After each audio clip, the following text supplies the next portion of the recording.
Começa agora o podcast De Fato. Uma visão popular do Rio Grande do Sul, do Brasil e do mundo.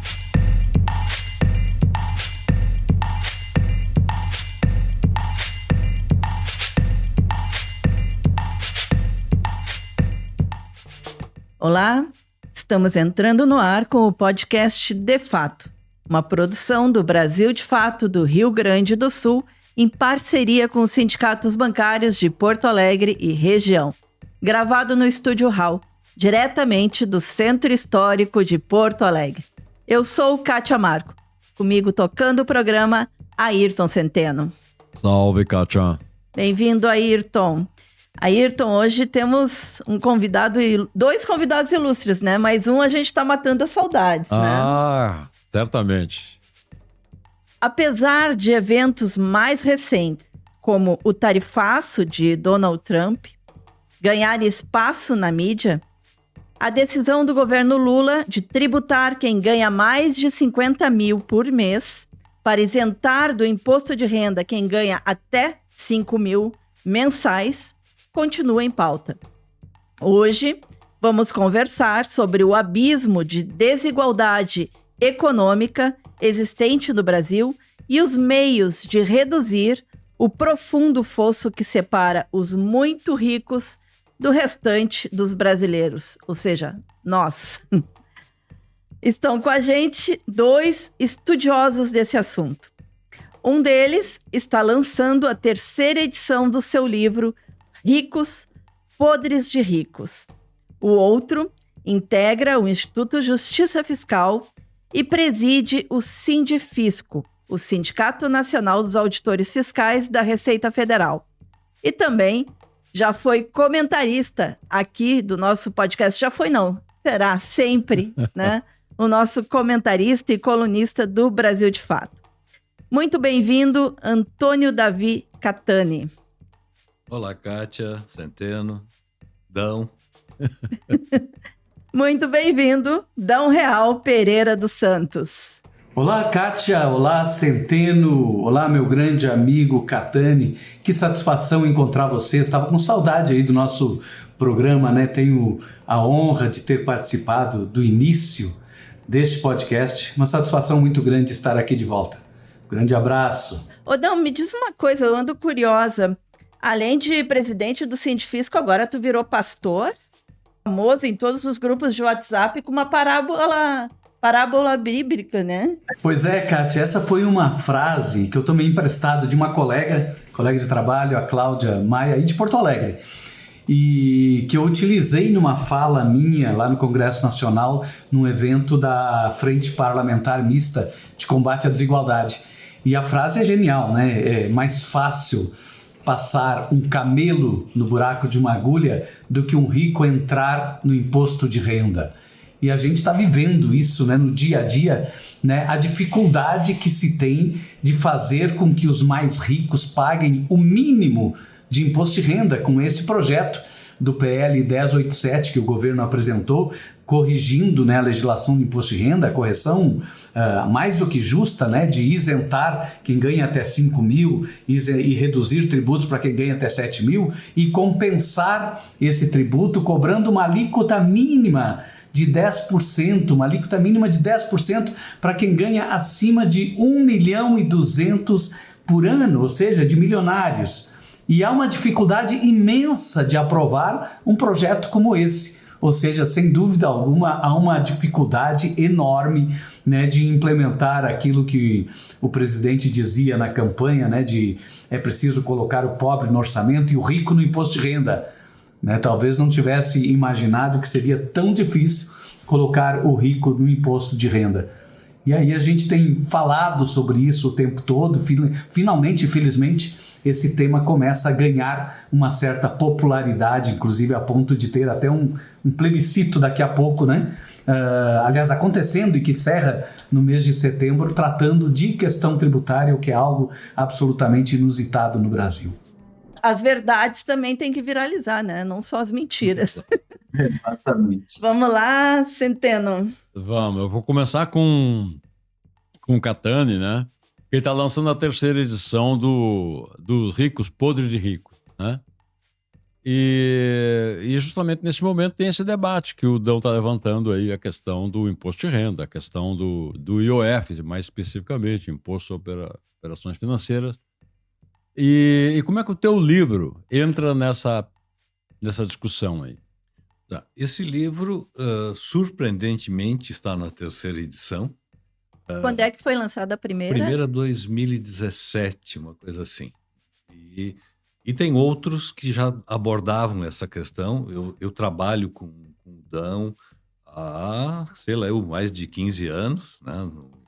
Começamos No Instituto Justiça Justiça Fiscal. Me lembro de ter feito uma palestra lá para os primeiros filiados ao IJF, gente interessada.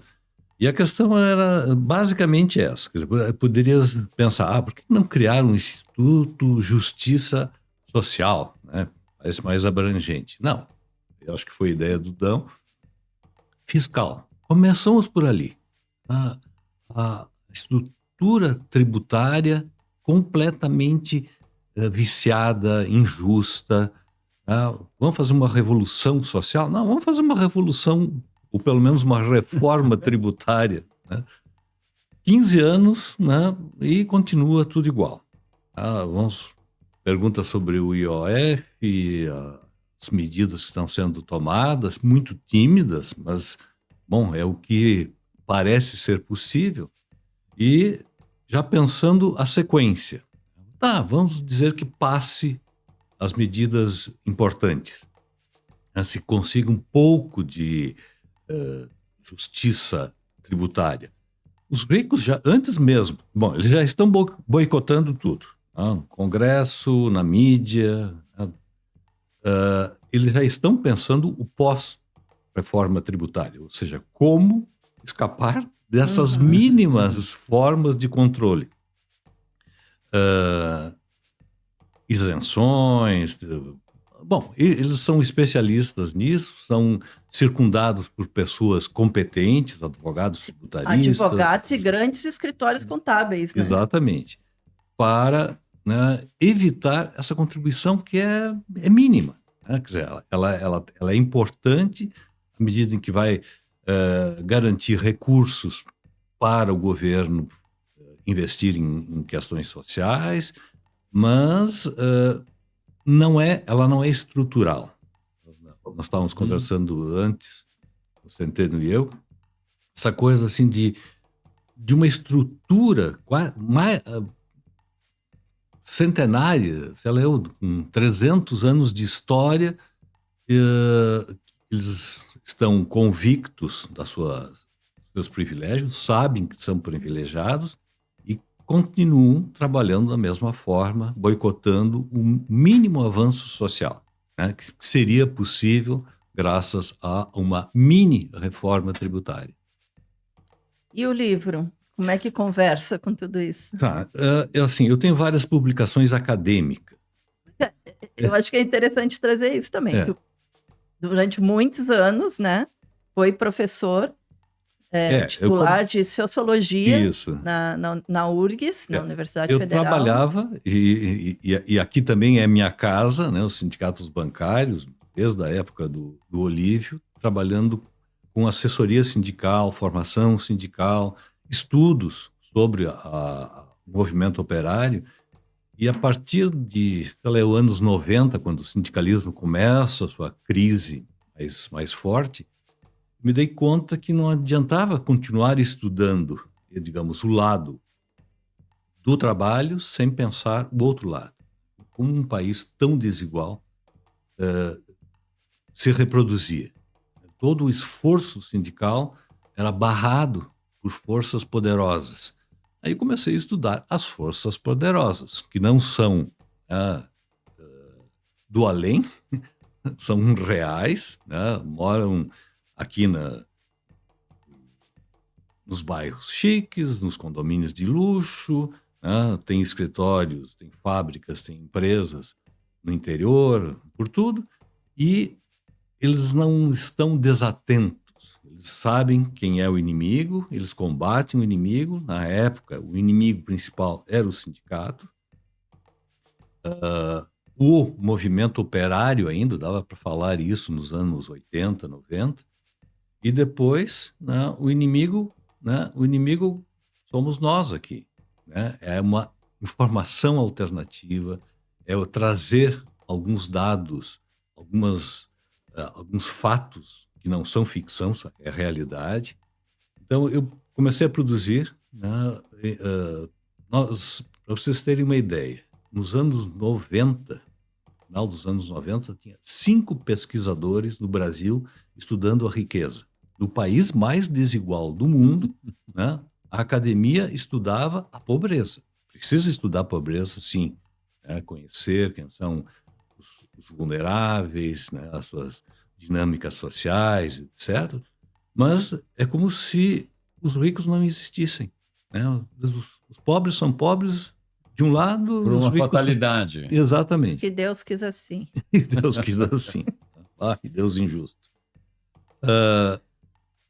Mas a produção acadêmica ela tem um limite. Ela circula em espaços, digamos, cultos, gente formada, e tem todo digamos assim, 90 e tantos % da população que não tem acesso a essa informação. Então eu comecei a produzir obras de vulgarização. Então, isso é uma versão simplificada dos meus trabalhos. Tem não sei se dá para mostrar o Botar outro, aqui. né? É uma coletânea com vários colegas do IJF. Tem uma história, não sei se tu lembra, da Clair, que é a atual presidente, que ela fala do João Sem e do Michelzinho Tem, né? Fazendo uma paródia, né, com o Michelzinho, filho do Michel Temer, e um João qualquer que não tem nada desde o início, desde antes de nascer. Sim. O Michelzinho tem muita coisa, né? E ela vai fazendo isso até a maioridade do Michelzinho e do Joãozinho. Então, são obras que usam um pouco de humor, né? São dados sempre fidedignos para tentar passar esses dados de realidade. O brasileiro, né, pobre, se acha rico. Ele sempre vai ter um miserável abaixo dele. Então, ele olha para baixo, eu estou melhor. Ele olha para cima, ele só vê o próximo.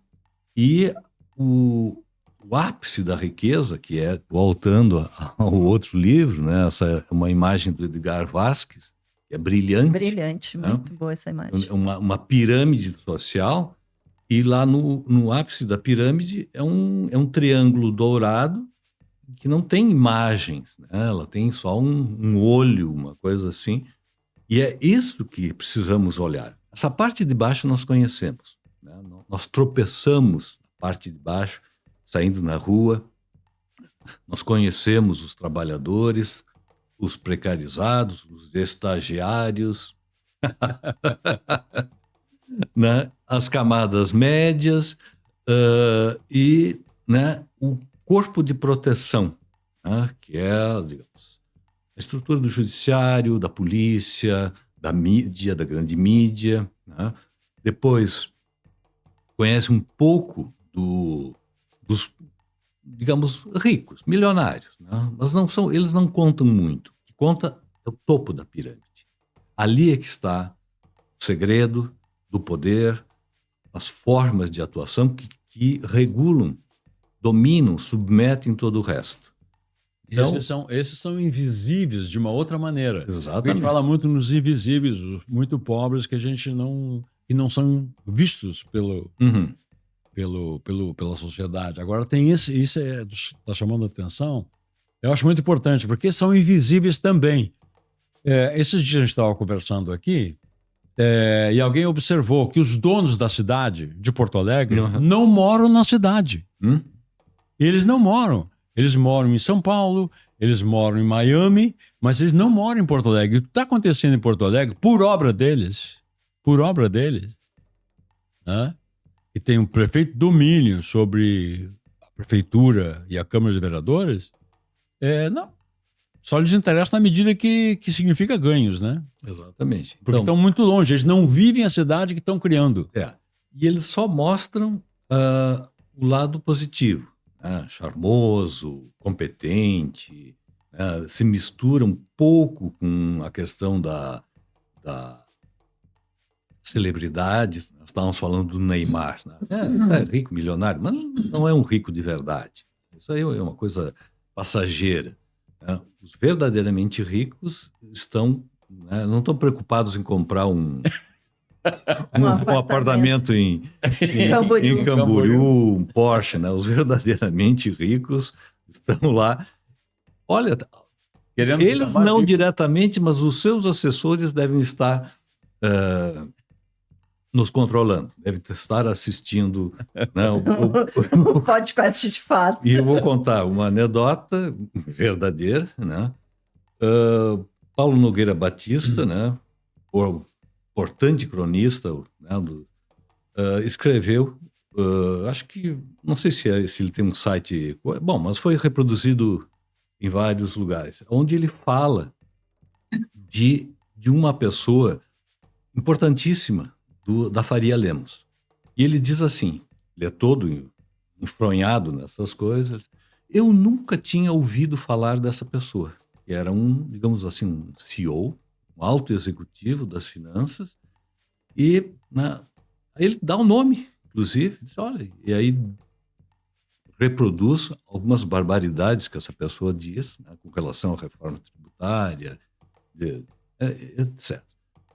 O texto que aparece na Carta Capital, o nome foi suprimido.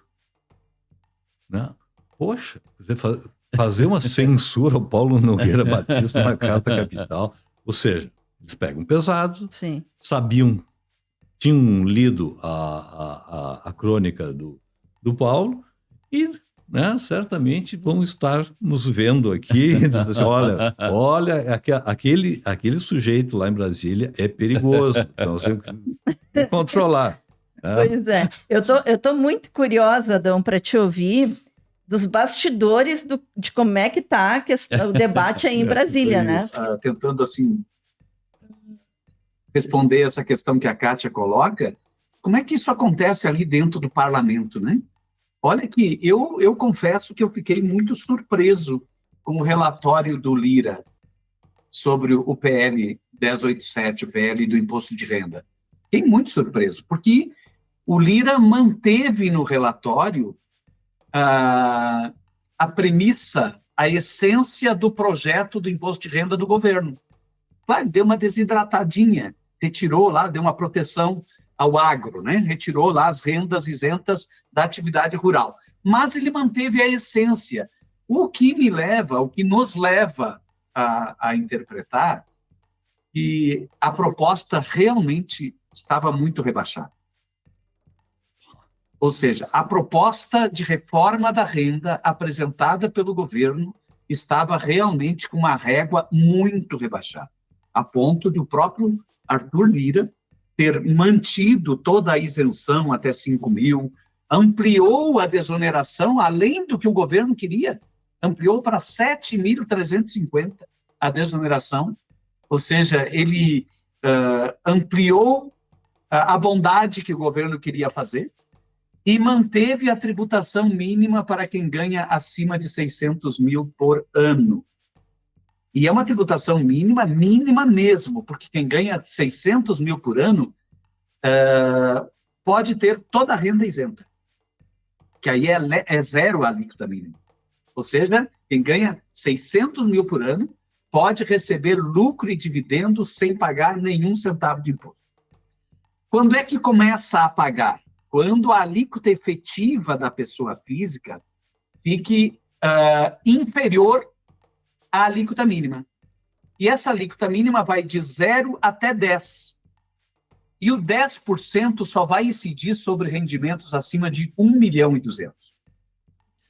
Então, quer dizer, se o cara ganha 2 milhões por ano e ele tem uma alíquota efetiva de 11%, ele não vai pagar nada. Agora, se ele tiver... E veja, a alíquota efetiva de um professor universitário é 13%, 14%.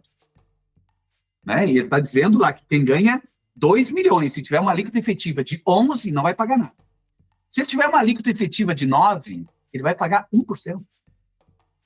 Se ele tiver uma alíquota efetiva de 5%, ele paga mais 5%. Então, é só para complementar. E a gente nem está falando ainda dos super ricos, né? Quem ganha 2 milhões por ano. O super rico está bem acima disso. Está bem acima disso, né? Então, esta é a tributação dos super ricos que o governo propôs. E é uma tributação de super ricos que tem uma resistência enorme para ser aprovada. Enorme, enorme. O setor financeiro, o setor empresarial, o setor do agro, todo mundo está no Congresso Nacional batendo para derrubar essa tributação mínima. Isso. Odão, mas esse é o nó górdio esse aí dessa questão, né? A questão da representação. Exatamente. A questão da representação, porque é uma distorção completa a representação da população brasileira no Congresso Nacional. Isso, e a questão, né, Ayrton, é quem está se mobilizando por essa proposta? Pois é, justamente.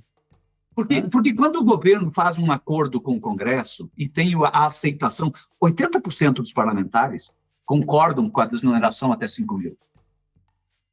Se 80% dos parlamentares concordam, a desoneração até 5 mil não vai ter problema. Logo, não vai ter mobilização. O setor popular não está se mobilizando para aprovar o projeto, porque o Congresso já pactuou que na parte da desoneração está resolvido. Mas o setor empresarial, o setor mais poderoso, o setor mais rico, está sim se mobilizando. Além de termos um Congresso predominantemente representativo dos setores dominantes, além disso, os setores dominantes estão exercendo a pressão. E não há uma pressão do outro lado, que é a pressão para fazer o contraponto. Porque houve esse pacto de que a parte da desoneração vai acontecer. Então, o Sindifisco, inclusive, apresentou um projeto, uma emenda, está trabalhando uma emenda, para incluir neste projeto de lei uma correção de 15,78% da tabela do imposto de renda. Uma correção de 15,78% da tabela significa que 38 milhões de pessoas seriam beneficiadas. E permitiria que todos os trabalhadores pudessem se mobilizar pela aprovação do projeto, da emenda. Centrais sindicais, bancários, professores, servidores públicos, todo mundo se mobilizando para aprovar o PL com a emenda, faria um contraponto necessário contra a pressão do poder econômico que quer esvaziar esta mínima tributação do setor mais rico. Ou seja, esse projeto, essa emenda, ela está sendo a Frente Parlamentar Mista de Combate à Desigualdade, ela bancou, está comprando essa ideia, né, de apresentar no plenário, de levar os trabalhadores, de levar todo mundo para o Congresso Nacional, para tentar evitar que lá no plenário, em agosto, se esvazie a tributação mínima que está sendo proposta para o andar de cima, né? E é interessante isso, porque o problema não é pagar ou não pagar tributos. O problema é reduzir ou não reduzir a desigualdade. O problema está em viabilizar ou não viabilizar a Constituição Federal. É viabilizar ou não viabilizar as condições para reduzir a desigualdade, combater a pobreza, né, erradicar a pobreza. É aí que está o verdadeiro problema, é o conflito que existe na sociedade, né, no parlamento, principalmente, em relação ao modelo de Estado. Né? A gente está...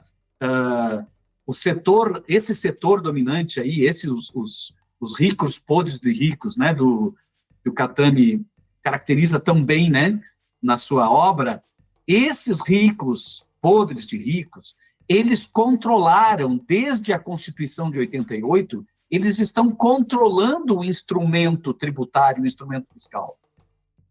tudo aquilo que a sociedade e a população controlou de alguma forma, né? Ou seja, desde a Constituição de 88, 37 anos atrás, toda a política social que ficou nas mãos das grandes conferências populares, Conferência Nacional de Saúde, Conferência Nacional de Educação, de assistência social, de proteção ao criança e adolescente, foram as grandes conferências populares que tiveram participação da sociedade. Toda essa parte das políticas públicas evoluíram, andaram para frente, andaram num sentido de justiça social. Agora, aquelas políticas públicas que são instrumentais, por exemplo, o sistema tributário, ele é instrumental, ou seja, o sistema tributário ele é um instrumento para construir alguma coisa, ou para destruir. Ele ficou nas mãos daqueles que nunca aceitaram a Constituição Federal. E ele ficou nas mãos o tempo todo. E por que ele continua nas mãos desse setor? Mesmo num governo popular? Porque a gente não consegue, né, colocar esse tema, de certa forma, na boca... Agora você está conseguindo. Né? Imagina, há 10 anos atrás a gente falava de tributar os super ricos, era uma heresia. Agora, graças ao IJF, né, graças à campanha Tributar os Super Ricos, graças a esse movimento, né, que surgiu também a partir do trabalho de vocês. Exatamente. Então, quer dizer, o tema ele começa a se popularizar, o presidente da República fala disso, o ministro Haddad fala disso, parlamentares falam disso, falam que é preciso tributar os ricos. Um movimento, veja, quando é que a gente teve um plebiscito com tema tributário? Nunca. Agora o plebiscito tem um tema tributário. Então, isto é uma evolução. E é uma evolução capaz de fazer uma mudança estrutural.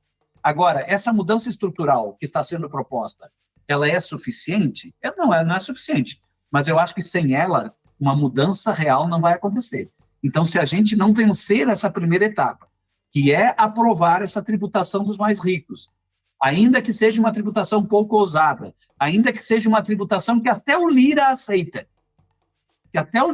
ainda que seja nesse nível, ele é um passo importante porque ele enfrenta uma resistência muito forte dos setores que são contra a justiça social, são contra a justiça fiscal e, consequentemente, contra a justiça social. E tudo é uma questão de dinheiro, né, Catânia? Ou seja, se eu distribuir dinheiro via tributos, alguém vai desconcentrar a riqueza. Não tem caminho, eu preciso, né? Ou seja, enfrentar a verdadeira causa do problema, que é aplicar uma política pública que seja capaz de redistribuir a riqueza, de redistribuir a renda, de fazer com que essa renda se distribua para a sociedade de forma mais igualitária, de forma mais justa. Isto é revolucionário. Mas isso está na Constituição. Isso está na Constituição, ou seja, aplicar a Constituição é uma revolução, né? Pelo menos nesse campo. O Catani, a gente estava conversando aqui um pouco antes do programa sobre a natureza dos nossos ricos, né? Uhum. Quer dizer, o Brasil foi brindado, né? Diz os ufanistas, né, que foi brindado com um lugar maravilhoso, os brasileiros, né? Lugar, né, onde o que se planta tudo dá, né, uma natureza esfuziante, exuberante, tudo mais. Mas os ricos que temos, por exemplo, são piores que os ricos dos outros países. Eu estava conversando um pouco antes, né? Eu estava citando um caso, né? O Maluf, por exemplo, Paulo Maluf, ex-governador de São Paulo, é um cara que se formou na Politécnica, né? Que é uma escola pública, né? E nunca deu um centavo para a Politécnica. Um rico americano que se forma costuma, né, doar certo dinheiro, às vezes até a sua fortuna, para a universidade. Não tem essa vinculação com a ideia de país. Essa é a questão. Eu acho que os ricos daqui eles não estão dando a mínima para a ideia do que possa ser o Brasil, né? Concordo em parte. Eu já sei onde é que tu discorda, que lá os caras descontam no imposto de renda, isso. É no imposto de herança lá. Assim, os ricos são todos iguais, no mundo inteiro, né? Porque a forma de extração da sua riqueza é igual. É a exploração do trabalho, né? Tem algumas diferenças nacionais. Por exemplo, os brasileiros não são nacionalistas, né? O sonho deles é explorar aqui e morar em Miami, em Londres, em algum lugar assim. No resto, as estratégias são as mesmas, né? As formas de mostrar e esconder a riqueza são as mesmas, ostentação, discrição, etc.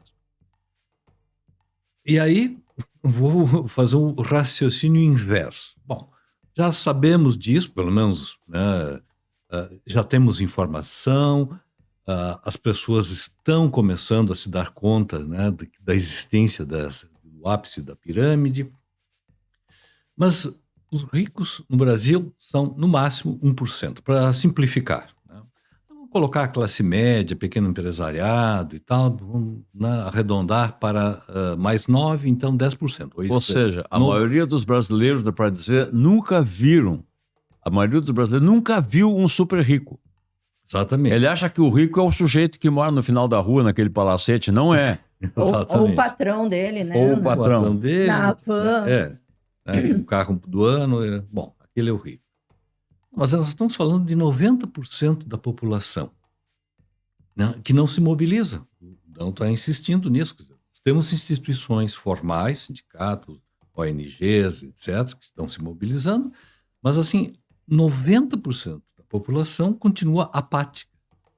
E aí entra uma outra questão que me interessa. Eu tentei desenvolver um tipo de análise de filosofia moral. Por que as pessoas não se mobilizam?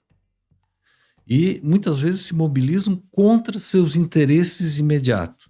E aí, então, publicidade, né? O outro livro.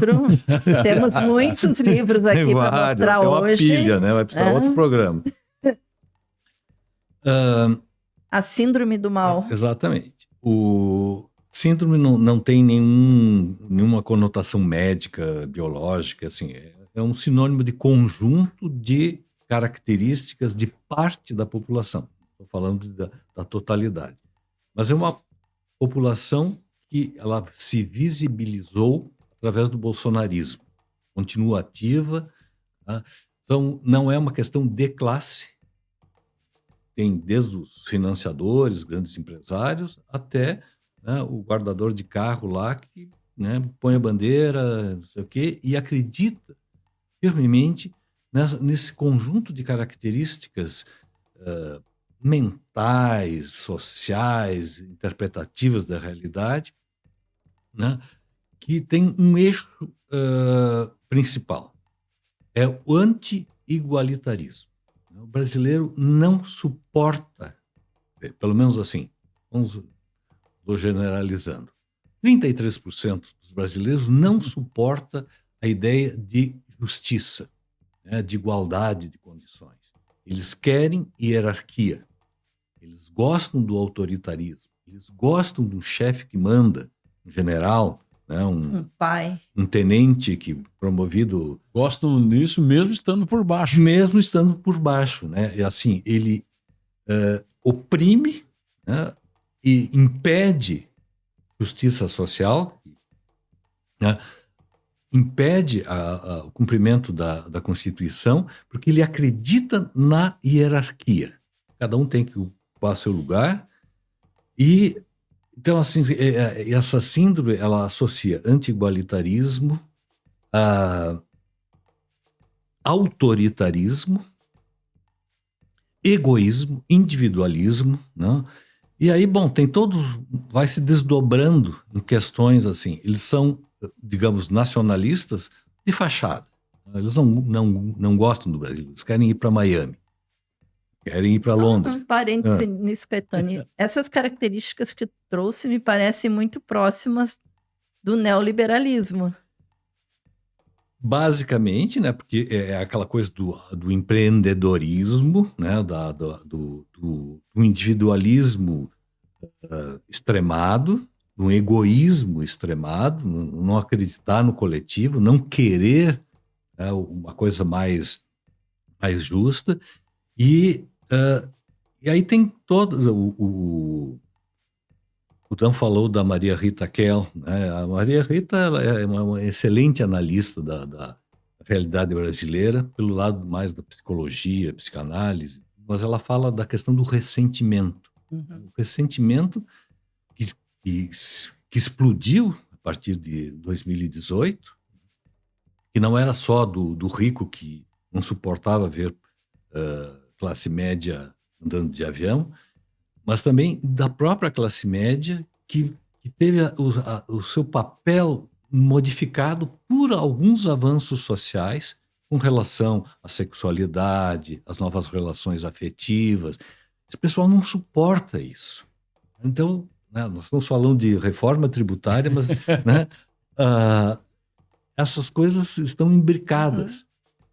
As pessoas querem estabilidade, mesmo que seja uma estabilidade submissa. Aí tá lá, tem um chefe que manda, que né, não sei o quê. A servidão, aquele negócio do discurso da servidão voluntária. É buscada como concepção de vida. Isso é terrível, né? Porque, assim, dos ricos a gente sabe, né, qual é os privilégios, como eles atuam e tudo. Mas agora, o inimigo na trincheira, né, alguém que tá numa coisa e que pensa em sabotar qualquer avanço social, isso é terrível.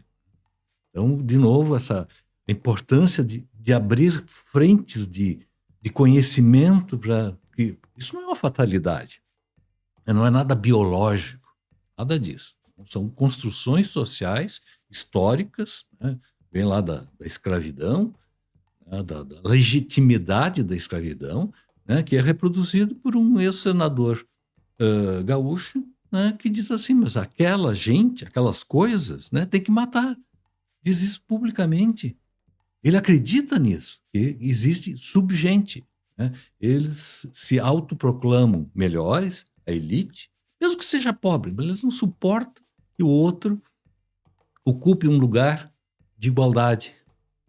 E aí, enfrentar isso né, porque, inclusive, as instituições que nós temos, digamos, progressistas, aos poucos que estão incorporando esse problema. Porque tem uma coisa assim, diabolizar os ricos e santificar os pobres. Tá, muito simples. Não é bem assim. Né?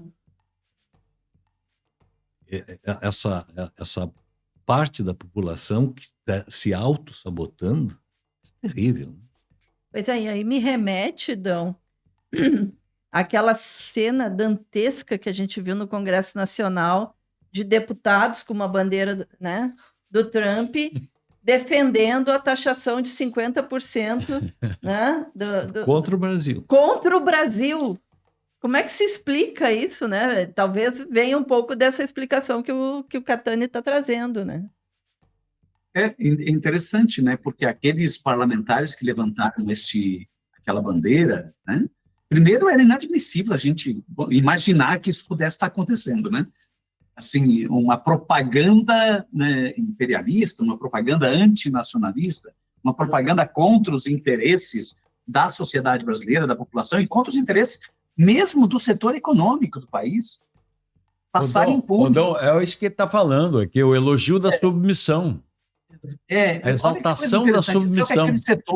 Aquele setor ali, que estava levantando a bandeira, eles são claramente representativos de setores da sociedade, né, que, sei lá, que são o complexo, a ideia do complexo de inferioridade, que o Brasil realmente tem que ser uma colônia norte-americana, só eles não dizem isso, né? O Brasil tem que ser o Estado dos Estados Unidos. Um dos estados dos Estados Unidos seria o Brasil, né? No fundo, é isso que eles imaginam como um sonho de consumo, explorar o máximo possível aqui e viver lá. Né? Então, a ideia do antinacionalismo, do antipovo, antissociedade, né? que a sociedade brasileira, que o país Brasil serve apenas para gerar riqueza para alguns, né? Então, é uma ideia que prevalece. Eu fico na dúvida até que ponto, por exemplo, a gente tem claro, nós temos somos efeito, somos reflexo de uma acumulação histórica, né? Muito desfavorável, né? Mais de 300 anos de escravidão, de escravização, enfim, quer dizer, é um acúmulo muito, muito grande de uma história que desfavorece. Mas tem também os efeitos mais recentes da disputa ideológica, né? Ou seja, e que potencializa isso. Que potencializa, e a gente realmente não está conseguindo vencer essa disputa ideológica. Ou seja, quando a gente tem, sei lá, a maior parte dos trabalhadores se identificando como empreendedores de si mesmo, né? Como quando o sistema do trabalho ou o sistema do capital modifica as relações de trabalho no sentido de desorganizar os trabalhadores, que é isso que está acontecendo, ou seja, reorganiza as relações de trabalho, né? Tendo como objetivo central, e me parece que esse é um dos objetivos, é precarizar as condições do trabalho, reduzir os custos do trabalho e desorganizar a classe trabalhadora. Quando ele consegue fazer isso na mente das pessoas, no convencimento ideológico, na propaganda e no discurso, é porque a gente realmente está perdendo uma batalha. Está perdendo uma batalha. Eu acho que existe uma espécie de, não é fatalidade, mas um certo determinismo, quando a gente simplesmente aceita as condições como colocadas a partir de um acúmulo, né? Ou seja, há um acúmulo histórico. Mas existe também uma certa passividade no sentido de não reverter, não fazer essa disputa ideológica junto aos trabalhadores. Ou seja, e eu trago isso para a nossa realidade, que é a realidade da matéria tributária, né? A matéria tributária, ela reflete de forma muito emblemática, muito simbólica, né? Esse comportamento da sociedade. Ou seja, até pouco tempo atrás, era muito comum os trabalhadores defenderem os interesses dos patrões no campo tributário. Ou seja, os trabalhadores serem levados a defender a desoneração da riqueza, porque esta era a forma de garantir o seu emprego. Isso foi construído no imaginário das pessoas, e não houve o discurso contrário. O discurso contrário de que o emprego será garantido com a distribuição de renda, com maior geração de riqueza nas mãos dos trabalhadores, ou com maior disponibilidade de renda na mão daquele que tem capacidade, maior propensão ao consumo. Quando a gente começa a inverter isso e mostrar que é justamente pelo fato de que o patrão não quer pagar imposto é que perde-se empregos, é porque o patrão não quer pagar imposto, é por isso que não há demanda agregada, é por isso que a gente não consegue fazer com que a economia, né, na base se movimente, né, é porque o patrão não quer pagar impostos, né, que ele, trabalhador, tenha que ter redução de salários. Então, quer dizer, quando a gente não consegue disputar essa narrativa dentro do próprio, junto aos trabalhadores, a gente perde a batalha. A gente vai aceitando simplesmente de que a coisa foi dada dessa forma e que a gente tem que administrar esta realidade posta. Na questão tributária, e por isso que eu chamo a atenção, é assustador a apatia dos trabalhadores em relação à reforma da renda. É assustadora essa apatia, porque a reforma da renda beneficia 12 milhões de pessoas, mas para ela se efetivar, é preciso tributar 140 mil pessoas. Ora, isso era motivo suficiente para ter uma grande movimentação dos trabalhadores no Congresso Nacional, pressionando o Congresso Nacional para que isso realmente se efetive, porque é muito pouca gente que seria afetada. E seria milhões de pessoas beneficiadas. E não há essa mobilização. Por quê? Será que as pessoas estão dando isso já como certo? Será que o acordo feito pelo governo, que garantiu um certo consenso no campo da desoneração, isso é suficiente para desmobilizar? Eu acho que há aí uma falta mesmo de de discussão. Eu acho que essa discussão que o Catani traz, a discussão de popularizar esse assunto, de levar para a sociedade, de fazer com que as pessoas entendam, né, que de alguma forma, que se não disputar a riqueza onde ela se concentra, né, a gente vai ficar a vida toda disputando apenas as migalhas que vão sobrando, né? Ou seja, se a gente não entrar na disputa real da riqueza, e essa disputa real da riqueza, ela pressupõe conhecer os instrumentos, e o instrumento de poder, hoje, assim, um dos instrumentos de poder mais fortes hoje é o instrumento tributário. Veja, a gente começou essa discussão com a discussão do IOF, né?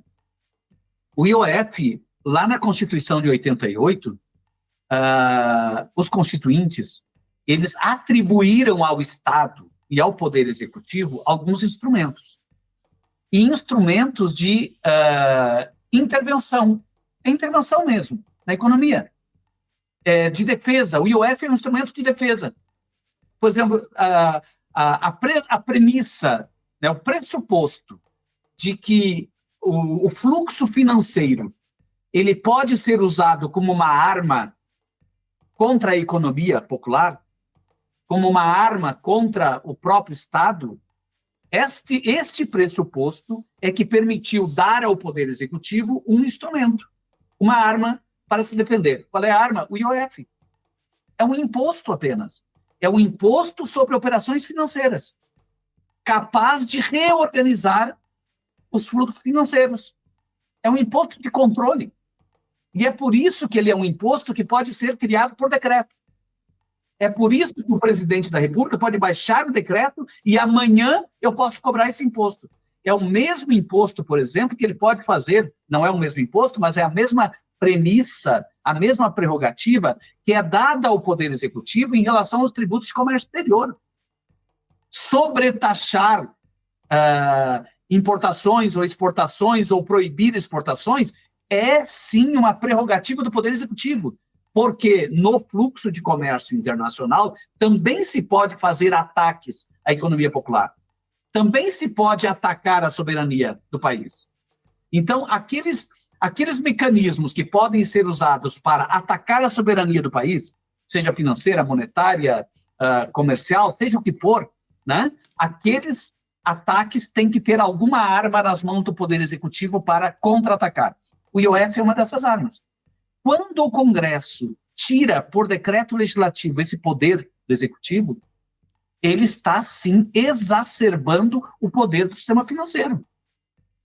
Não é uma medida tributária, é uma medida de cerceamento de um poder concedido pela Constituição ao Poder Executivo. Então, não é simplesmente uma medida tributária, é um ato simbólico. O Congresso Nacional chega, Executivo, não pode fazer isso, não pode usar o IOF, não pode usar. Quer dizer, o que ele está dizendo? Se o sistema financeiro quiser fazer qualquer movimento de especulação e que pode comprometer a economia doméstica, a economia popular, o Executivo não pode usar as armas que a Constituição garantiu a ele, porque o Congresso não está deixando. Então, é sim uma invasão de competência do Congresso Nacional na Constituição.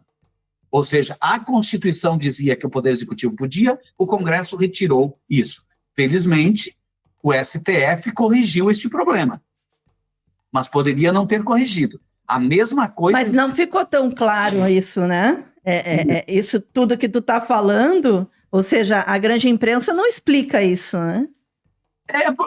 Porque há, sim, a gente costuma colocar sempre esse caso todo num contexto, né? No contexto histórico da Constituição para cá, a gente vê, sim, quando a gente analisa com uma certa distância histórica, no momento, 37 anos, né, de história da Constituição para cá, a gente vê vários movimentos sendo realizados, tanto no Congresso Nacional quanto pelo poder econômico de forma mais organizada, no sentido de reduzir a capacidade do Estado de atuar como orientador do desenvolvimento. Ou seja, o Estado, como orientador do desenvolvimento, precisa de instrumentos. Ele precisa estimular o investimento num determinado setor, desestimular em outros, atuar para conter determinados tipos de consumos prejudiciais à saúde, que oneram a saúde pública, enfim, usar os instrumentos tributários para essa finalidade. Todos os estados que se desenvolveram usaram isso, fizeram da mesma forma. E nós começamos, desde a década de 90, a retirar das mãos do Estado esses instrumentos, para que o Estado, numa onda, seguindo uma doutrina predominante neoliberal, né, que invadiu o Brasil exatamente no momento que a gente promulgou a Constituição, né, ou seja, de que o Estado não pode ser indutor do investimento privado. Que o Estado não pode atuar. E para o Estado não atuar, ele tem que ser esvaziado dos instrumentos de atuação. Quais são os instrumentos?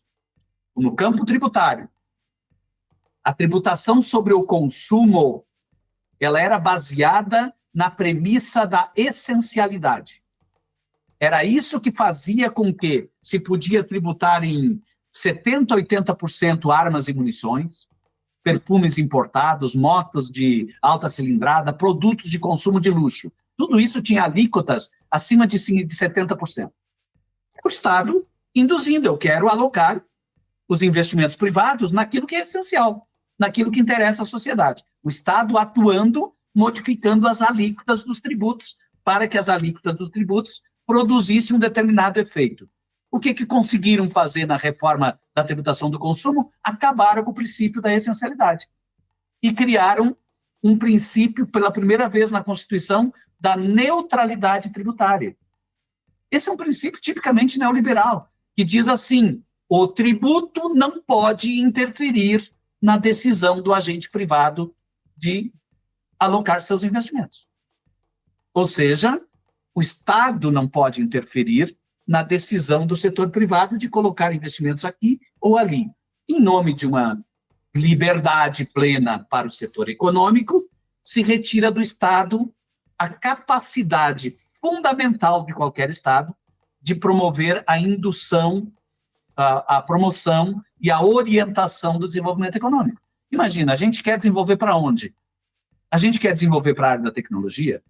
A gente quer desenvolver a indústria dos semicondutores?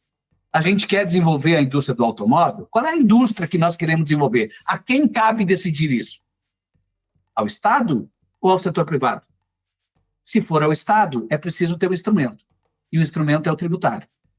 Se for ao setor privado, eles que decidem, vai virar agronegócio, que é o que está sendo decidido hoje.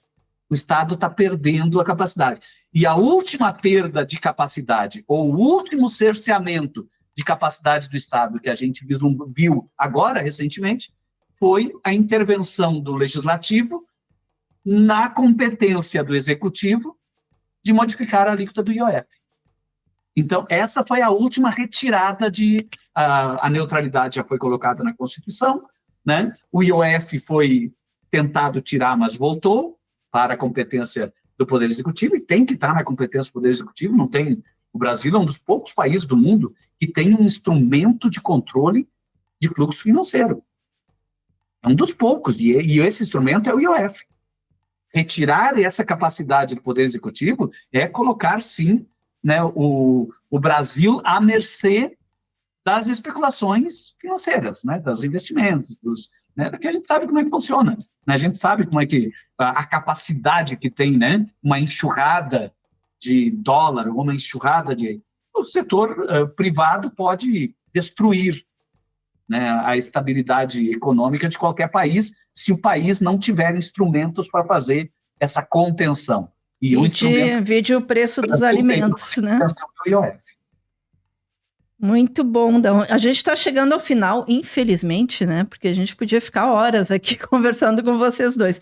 Mas tem uma questão para mim, Catani, que eu abri o livro aqui e abri bem nisso, né? Que diz assim: a falsa meritocracia é reforçada por simplificações que tentam justificar a riqueza por si só. E aí o Dão falando, me vem muito o conceito da professora Marilena Chauí de ideologia, né? Em que a classe dominada assume a ideologia ou a visão de mundo da classe dominante. né? A questão do espelho, né? Uhum. E da sociedade ao inverso.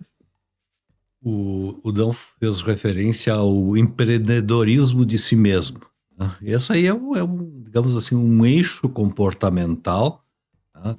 As pessoas se esforçam, fazem coachings especiais, etc. Então, assim, se der certo, é mérito dele. Se der errado, culpa do Estado, né, que intervém. Então, isso permeia a sociedade, né? Os jovens, assim, eles estão querendo se lançar na vida, pequenos, médios empresários, né, tentam de tudo que é maneira e acreditam nisso, né? Os evangélicos, né, o evangelho do sucesso, esse tipo de coisa, é forte e penetra nas camadas mais pobres da população.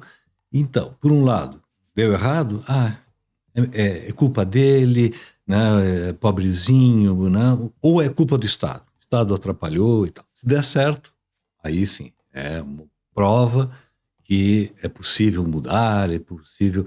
E perde a perspectiva de nação, perde a perspectiva de Estado, de sociedade complexa. Ele está pensando em termos estritamente individuais. Meritocracia é isso. É uma das ideologias mais nefastas que se propagaram, né, com o neoliberalismo. E, bom, só para a gente fazer a divulgação, então, dos teus livros, né? Caríssimos Ricos. Uma obra coletiva. Uma obra coletiva. Eu vou falar de um terceiro, porque é justamente o fruto de uma colaboração com o IJF, né? A Sociedade Justa e Seus Inimigos. É uma coletânea organizada pelo Marcelo Oliveira, né, nosso colega. E isso aí é digamos assim, é um instrumento de conscientização e tentando identificar quem são os inimigos. Primeiro, valorizando, o Dão faz a apresentação, ou seja, nós estamos... Tá tudo em família aqui. Essa ideia, assim, uma sociedade justa é uma sociedade boa para todos, melhor do que essa sociedade concorrencial, fratricida, violenta, discriminatória. A sociedade justa é uma sociedade de paz, de oportunidades ampliadas para todos. Cada um encontra o seu lugar e tudo. Mas ela tem os inimigos que a gente está começando a conhecer, que é o topo da pirâmide, em conluio com a grande mídia, né, o setor financeiro com seus traders, agentes, etc., com algumas celebridades que se expõem, tá, mostrando, olha, eu faço... Que são os cães de guarda, né? E os palhaços que se mostram, né, dizendo, se eu conseguir, todo mundo consegue. E os inimigos são múltiplos. O Dão insistiu nessa questão do Congresso. Hoje nós temos o pior Congresso da história brasileira. Nem na época do Império, quando os senadores eram assim latifundiários, escravistas, etc., tinha um Congresso tão podre, corrupto como esse. Assim, é uma barreira a qualquer avanço. Quer dizer, o mínimo avanço colocado por essa reforma tributária está sendo barrado por esses personagens. Claro, não é o banqueiro que está lá, mas é o seu preposto, o seu representante, articulado com suas assessorias. Então, assim, a sociedade justa tem muitos inimigos, mas eles são identificados, podem ser identificados. E esse livro identifica. E termina, né, com um artigo coletivo mostrando assim, tem alternativas, né, não é só um discurso de gente ressentida, né, com dor de cotovelo e que tem umas ideias meio utópicas. Não, é possível mudar, é necessário mudar e tem os caminhos. Né? O IJF, desde o seu início, tem essa ideia de ser uma instituição de intervenção, né, nas questões essenciais. Às vezes, a discussão técnica da tributação, ela é meio fastidiosa, incompreensível e tudo, e o Instituto busca um outro diálogo com a sociedade. Olha, tem essas questões bem prosaicas, técnicas, mas elas estão associadas a algo maior, que é essa ideia de justiça, uma sociedade melhor, pacífica. E então, assim, também, terceira edição, né, é uma publicação, foi uma das primeiras publicações do IJF, ou pelo menos com a chancela do IJF. É da Tomo da Editorial. Tomo, como os outros dois, né? E então, acho que é uma contribuição que, digamos, esse personagem que veio da academia, que está atuando em outras áreas agora, né, trouxe para contribuir e mostrar assim, ó, tem solução, isso aí não é, de novo, né, não é nenhuma fatalidade. Tem pessoas importantíssimas, né, estamos conversando com uma delas, né, podemos estar sendo barrados, mas não neutralizados. Estão impedindo o nosso avanço, mas não estão nos neutralizando. Isso é importantíssimo. Com certeza. E tá aí o plebiscito popular, né? Para provar que é possível a gente mobilizar e também levar essa consciência à classe trabalhadora. Quero agradecer muito a tua participação, Catane, mas te convidar para continuar aí com a gente, que ainda temos mais uns quadros no programa. E a tua participação também, Dom. Muito bom sempre conversar contigo. Obrigado, Kátia. Obrigado, Ayrton. E é uma satisfação muito grande, né, encontrar vocês e também encontrar vocês junto com o Catane, né? História, quanta discussão, né, a gente já conseguiu, já fez, né, em cima dessa questão. Importante a gente dizer o seguinte, né, é bom dar números, né? Em 2023 foram distribuídos mais de 1 trilhão de reais, sem pagar nenhum centavo de imposto de renda. Né? Isso em decorrência da isenção sobre lucros e dividendos criada lá em 1995, naquele mesmo período lá onde veio Lei Candir, onde a tabela do imposto de renda passou a ficar congelada, né? Se fosse corrigir a tabela do imposto de renda hoje, de 96 para cá, aliás, se tivesse sido corrigida a tabela do imposto de renda, quem ganha R$7.000 por mês hoje estaria pagando 640% a menos de imposto de renda. Ele paga 644% a mais de imposto de renda por uma medida, não é técnica, uma medida política, uma decisão política de desonerar os mais ricos e onerar os mais pobres. Então, houve uma decisão política travestida de argumentos técnicos que fez com que quem ganha R$7.000 por mês hoje esteja pagando 640% a mais de imposto do que pagaria se essa decisão não tivesse sido adotada. Então, isso é uma decisão de natureza política. Por isso que a gente traz para a política, nosso desafio sempre é esse, sempre foi lá no IJF, aqui no Sindifisco também, é de levar para o campo político aquilo que é da política.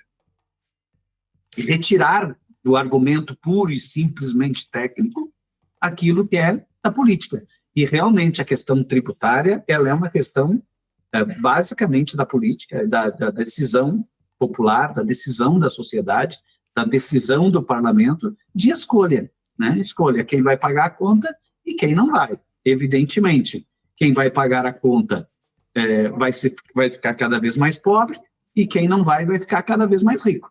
Né? Então, é uma decisão feita num determinado momento da história, com ou sem a participação. Com ou sem a participação, ou seja, a não participação cria esse tipo de situação. Eu concordo com o Catane que esse congresso realmente é muito problemático, mas esse congresso é muito parecido com o anterior, né? É muito parecido, talvez um pouco pior em termos de configuração e tal, mas ele é muito parecido com o anterior, e no anterior a sociedade, ela, de alguma forma, salvou o Fundeb. O Fundeb estava condenado pelo governo e pelo Congresso. Ele era para acabar. O Fundeb, que é o Fundo aí da Desenvolvimento da Educação Básica, ele estava condenado e foi a mobilização popular que conseguiu manter e preservar o Fundeb até hoje. Então, quer dizer, ainda que seja, né, um Congresso extremamente conservador, um Congresso muito articulado com o poder econômico, enfim, ainda assim me parece que se a sociedade se organiza, se a população, os movimentos populares se organizam, né, é possível resistir, pelo menos, às ameaças, né, que aparecem a todo momento. Com certeza. Então, fica aí, tá? Temos mais um pouquinho aqui de programa. Tá certo. E quero aproveitar, convidar você a apoiar o Brasil de Fato, apoiar essa iniciativa de comunicação popular, comunicação comprometida com as causas sociais. Pode entrar lá no nosso site, o apoia.se/Amigos do Brasil de Fato RS e contribuir com o valor que você puder. Prensa na imprensa. Ayrton, prensa na imprensa vai ter que ser vapt-vupt. Vapt-vupt, mas antes eu vou dizer o seguinte, nós temos que conversar mais com esses dois aí. Temos. Eu também fiquei... Né? Nossa, toda Juntos semana. ou separados, temos que conversar com eles. Vou registrar apenas aqui, bem brevemente, que a agência de checagem aos fatos, ela completou 10 anos, ela pela uma retrospectiva do seu trabalho ao longo desse período, né? Especialmente no combate às chamadas notícias falsas. Há números muito interessantes que eu anotei aqui. Ela fez 19 mil checagens, envolvendo 167 figuras públicas ao longo de 10 anos. 2015 para cá. E o Jair Bolsonaro, no exercício do cargo de presidente, ele deu 6.685 declarações falsas ou imprecisas, o que dá digamos assim, uma performance de 5 mentiras por dia. Né? É isso que nós tivemos durante esse período de 4 anos. Não estou falando da campanha, nem do exílio em Miami, nada disso, né? Do retorno. E a mais repetida das mentiras do Bolsonaro foi que não havia corrupção no seu governo. Né? Quer dizer, a cartilha do seu mentor intelectual, Donald Trump, né, que fez isso com números muito semelhantes, né? Que aí foi o Washington Post que fez um levantamento do primeiro mandato do Trump e tem números muito semelhantes ao do mandato do Bolsonaro. Mas o que eu acho mais importante de tudo isso, além do fato de que a mídia muitas vezes, e aqui eu entro na história da prensa da imprensa, da grande imprensa, que a mídia muitas vezes, acriticamente, ela reproduziu essas declarações do Bolsonaro, ou seja, deu gás para essas mentiras, tornou essas mentiras muito mais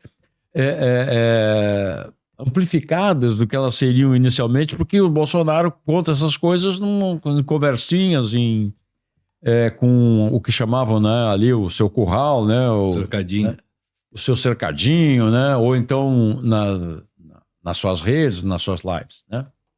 Mas o mais importante para mim, por isso eu tô citando isso aqui, quando o Catani estava falando sobre a síndrome do mal, eu estava me lembrando um pouco disso, que a síndrome do mal é anterior ao governo do Bolsonaro, né? O livro A Síndrome do Mal. Então, o que eu acho interessante, me chamou a atenção que a agência de checagem, ela localizou o momento, para eles, foi o que deu início a essa campanha maciça de desinformação que aflorou especialmente na campanha do Bolsonaro de 2018 e continua. Naquele momento, né, foi no começo de 2018, o momento em que houve o assassinato da Marielle. Ali começa. Houve um tsunami de informações falsas, né, degradando a figura da Marielle, né? E eu lembro que ele publicou um desmentido, essa agência publicou um desmentido que teve, naquele momento, foi uma coisa muito surpreendente para eles, teve 1 milhão de visualizações, só em 2 dias. desmentindo aquelas coisas que eram ditas contra a Marielle, né? Quer dizer, isso aí foi um ensaio geral, né, para o avalanche de desinformação que tomaria a campanha do Bolsonaro, né? E minando a campanha do seu adversário, Fernando Haddad, com as coisas do kit gay, da mamadeira de piroca, essas coisas todas que vieram depois, e depois muito mais coisas que aconteceram durante a pandemia, então foi uma loucura, né? Então eu achei importante isso, eles registrarem como estavam, digamos assim, monitorando esse dia a dia, eles registraram o momento em que essa coisa explodiu, se transformou numa fábrica. Foi no assassinato da Marielle, a partir do assassinato da Marielle. Muito bom. Bom, gente, estamos chegando ao nosso quadro mais animado. Mas antes, não esqueça de curtir, compartilhar, comentar. Porque esse podcast, olha, gente, tá imperdível, né? Tem que mandar para todo mundo. E vale lembrar também outra coisa, que é a programação do nosso Cine Bancários, né? Esse cinema bancado totalmente por um sindicato, os sindicatos bancários, aqui na Rua General Câmara 424, a nossa famosa Rua da Ladeira, no centro de Porto Alegre. Essa semana entrou em cartaz Um Lobo entre os Cisnes, que é o longa inspirado na história de transformação do bailarino Tiago Soares.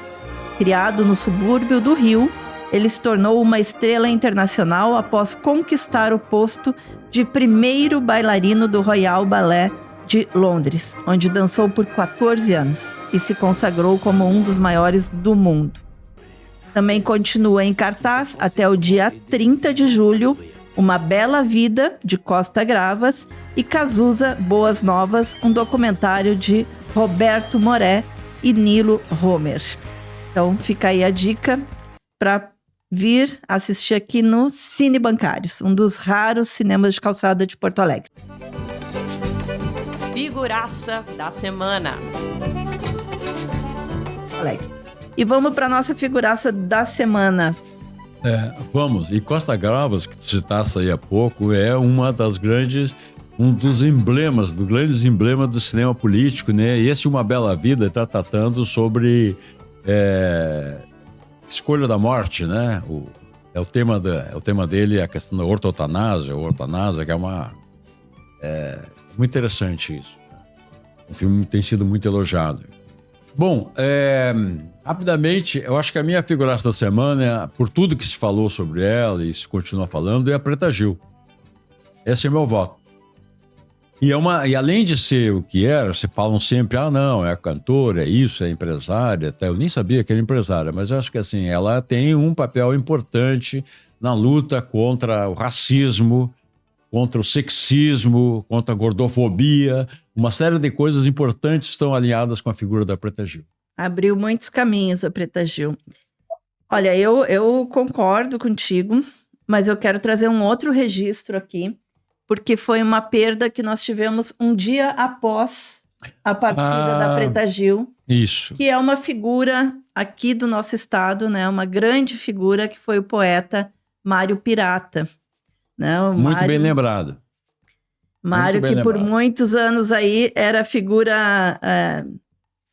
o arroz de festa em todas as feiras do livro, né? E, enfim, tinha um trabalho maravilhoso com as crianças. Então, eu acho que merece também o registro. Eu até daria hoje... teria 2 figuraças da semana hoje, viu? Porque... E teve um artigo que a gente postou no Brasil de Fato, né? Do nosso colega, jornalista Marcos Corbari, que ele diz assim, no final... obrigado por tanto, Mário Pirata, brincadeiro que ensinava que a palavra também é brinquedo e que brincadeira também é instrumento de evolução e revolução. Segue teu caminho, agora entre os encantados, e a gente segue aqui, olhando para o céu e imaginando quais das estrelinhas lá em cima é a tua. Opa, encontrei, é aquela ali, saracoteando lindamente. Não procure o poeta na constelação, ele virou estrela cadente. Muito bonito. Catane, tem alguma outra sugestão? Não, só queria agradecer o convite, prazer de ter conversado com o Dão, né? Centeno, Kátia, agradecer ao José, né? Que nem piscava, ele fica lá quietinho assim, né? Ali na técnica, sem ele nada acontece. Né? Sem ele nada acontece. E até a próxima.